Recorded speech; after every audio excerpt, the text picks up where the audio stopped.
Magandang araw mga kaibigan. Ito, napakalungkot pong balita. 3 Filipino fishermen ang pinaslang sa Scarborough Shoal. Bago lang, yung fishing vessel nila binangga ng isang unidentified na vessel. But according to Coast Guard, meron siyang foreign flag. So, kailan ito? I think Wednesday. Ano ba ngayon? Wednesday, the other day. So, ito po yung balita sa Inquirer.net. Inquirer.net. Yung BBM saddened over the death of 3 fishermen in Scarborough Shoal. So, di ba, katatapos lang yung sigalot, naalis na yung floating barrier. Kasi nung nandyan yung floating barrier, nilagay ng China, hindi makalapit ang ating mangingisda. So, ang laking kawalan, laking lugi ng ating mangingisda, yung pinagbabawalan sila ng China na mangisda doon. So, mabuti na lang at mabilis ang desisyon ng ating gobyerno. Pasalamat tayo sa decisive action ng Pangulong Marcos. Nag-order siya kaagad sa Coast Guard na tanggalin ang barrier. So, ang Coast Guard, Special Operation, pumunta nga gabi, basta with the documentation, kinuha ang angkor. So, nung nawala ang angkor, ang tendency noon, maaanod na yung floating barrier. So, nung naalis ang angkor, nagbigay tayo kagad ng statement, ang Coast Guard, naalis na. O ang China, dahil wala na silang angkor at naunahan na sila sa international media na ibalita na natin na ang Pilipinas merong strong resolve na tanggalin yung barrier. No choice ang China kundi tanggalin ang kanilang barrier. Ganun po ang nangyari. So, since then on, ako, nagbabantay na ako ano ang resback ng China. Kasi, alam ko itong China, maro. Kaya, personally, nabubwisit na rin ako sa China yung pambubuli nila sa atin sa West Philippine Sea. Diyan sa Baho de Masinloc, doon sa Ayungin Shoal. Although, ibang usapan yung trading partnership, yung export tayo ng durian, saging, at iba pa, okay yun. Kaya lang, pagdating dito sa agawan ng teritoryo, talagang lalaban tayo ng gusto nito. Kaya ako, medyo umiinit ang dugo ko sa I don't know kung sino Kasi sabi ng Pangulo, huwag muna daw tayong mag-jump into conclusion. Which is correct. Kaya iniimbestigahan pa ngayon ng Coast Guard. Very general yung statement ng Coast Guard. Yung vessel na bumangga sa fishing vessel ng Pilipino may dalang foreign flag. So, hindi sa atin. But hindi binanggit kung China ba yon o Taiwan o Vietnam or ano. So, kayo nang Meron ba tayong sigalot with ang Taiwanese fisherman? Hindi naman tayo ginugulo doon. Ang Vietnam, hindi rin tayo ginugulo. Kahit nag-agawan tayo sa teritoryo sa West Philippine Sea, maganda ang relasyon natin sa Vietnam, sa Indonesia, yung mga ibang countries na may overlapping claims, walang gulo. Ang nanggugulo lang China. So, it's a foreign vessel ang bumangga. Ang tanong, aksidente bang binangga o sinadyang binangga? Kayo na po ang so, 3 ang patay kasama ang kasama yung kapitan. So, iniimbestigan pa. So, yung mga pamilya ng mga biktima tutulungan ng ating gobyerno.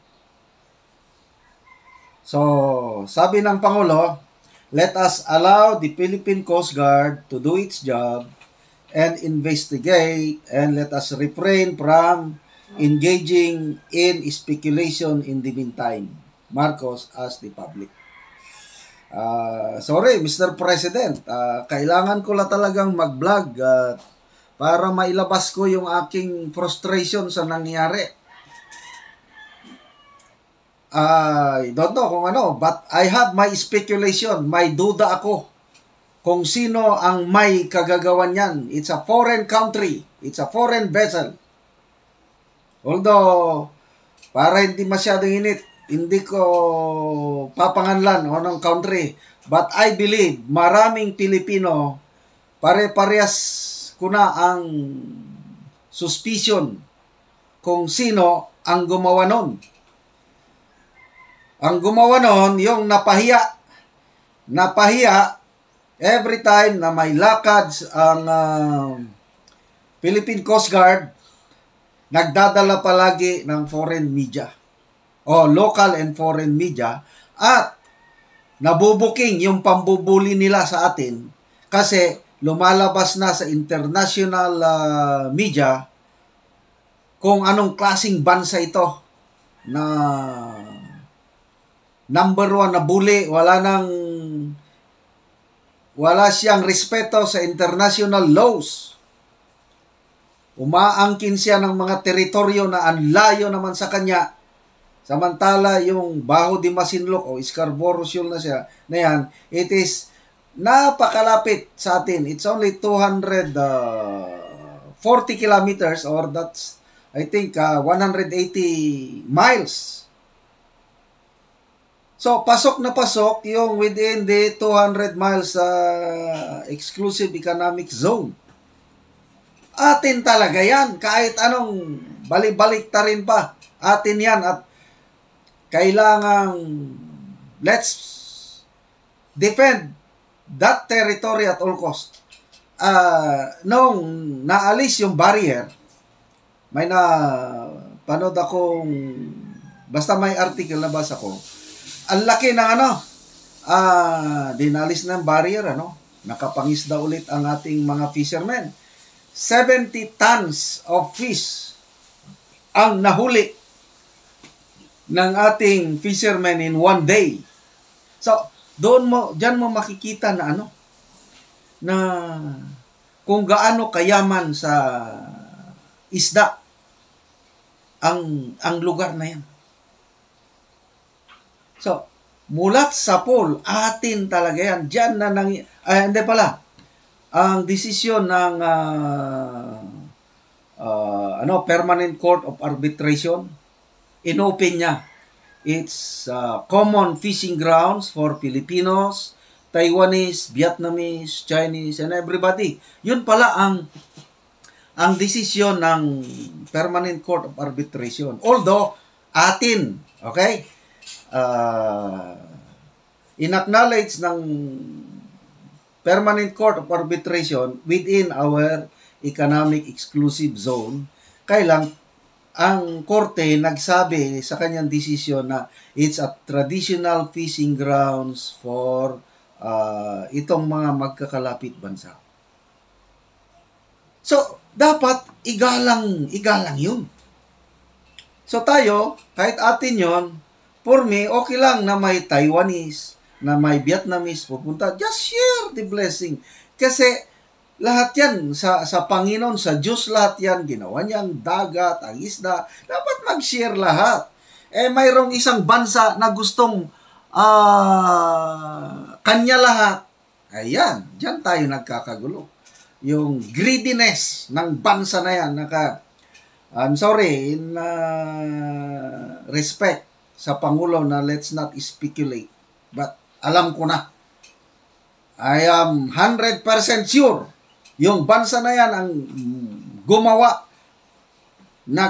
sinadyang binangga yung fishing vessel ng ating mga Pilipino. At anyway, ang karma, ang Diyos hindi natutulog. Kaya mga kaibigan, napakasakit na balita ito. Kapwa nating Pilipino, naghanap buhay lang, nangingisda, ngayon nawalan na ng buhay, kawawang 3 pamilya. So konting tiis lang, darating ang panahon, babawi tayo. Okay? May Diyos tayo nakakampi. Babawi tayo sa gumawa niyan. Nakita yan ng Diyos at hintayin nila ang balos o ganti ng Diyos sa kanila. So let's pray for peace sa ating bansa, yung West Philippines na yan, and let's pray for courage, boldness sa ating government para madepensahan, lalo na Philippine Coast Guard, Philippine Navy. Ito na, tama-tama, magkakaroon ng exercise, baka nagsimula na yung naval exercises dyan, sama-sama ang tawag. US, Philippines, Japan, Australia, I think Malaysia, marami. Daming countries na mag-participate. Naval exercise dyan sa West Philippine Sea. Yun po, nagpapakita, marami tayong alyado. Yung nanggugulong bansa, nag-iisa lang siya. Kaya, wag po tayong mag-alala, kaya natin yan with our allies. So, condolence po sa mga pamilya ng 3 fishermen na namatayan.